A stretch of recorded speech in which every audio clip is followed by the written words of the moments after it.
Anselmus Cur Deus Homo. Book First, Chapter 15. Whether God suffers his honor to be violated even in the least degree. Boso, what you say satisfies me, but there is still another point which I should like to have you answer. For if, as you make out, God ought to sustain his own honor, but does he allow it to be violated even in the least degree? For what is in any way made liable to injury is not entirely and perfectly preserved. Anselm.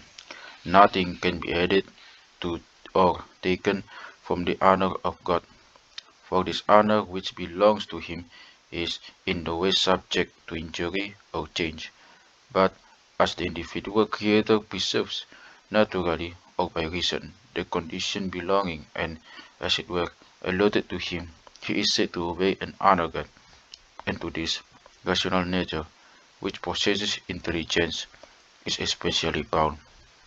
And when the being chooses what he ought, he honors God, not by bestowing anything upon him, but because he brings himself freely under God's will and disposal, and maintains his own condition in the universe and the beauty of the universe itself, as far as in him lies.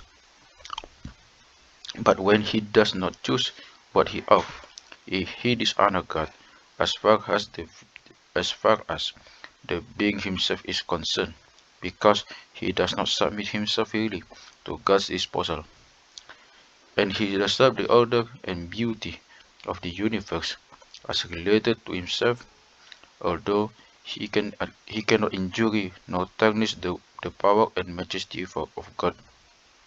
For if those things which are held together in the circuit of the heavens desire to be elsewhere than under the heavens, or to be further removed from the heavens, there is no place where they can be but under the heavens, nor can they fly from the heavens without also approaching them. For both whence and whither and in what way they go, they are still under the heavens, and if they are at, the, at a greater distance from one part of them, they are only so much nearer to the opposite part, and so, dogman or evil angel refuse to submit to the divine will and appointment, yet he cannot escape it, for if he wishes to fly from a will that commands, he falls, he falls into the power of a will that punishes.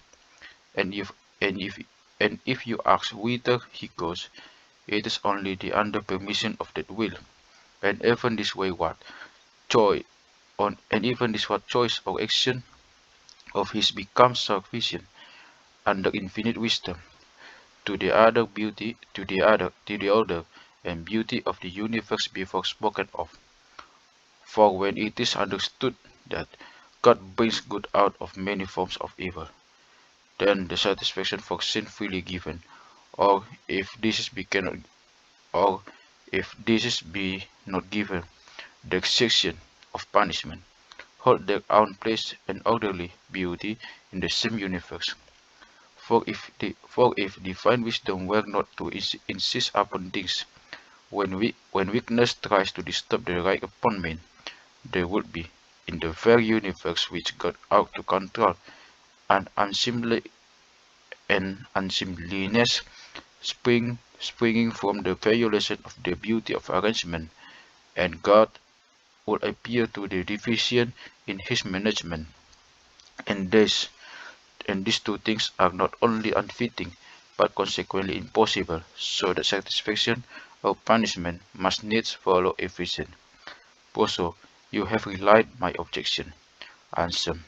It is then plain that no one can honor or honor God as he is in himself, but the Creator, as far as he is concerned, appears to do this when he submits or opposes his will to the will of God.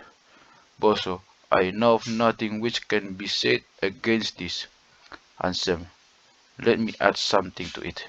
Boso, go on, until I am weary of listening.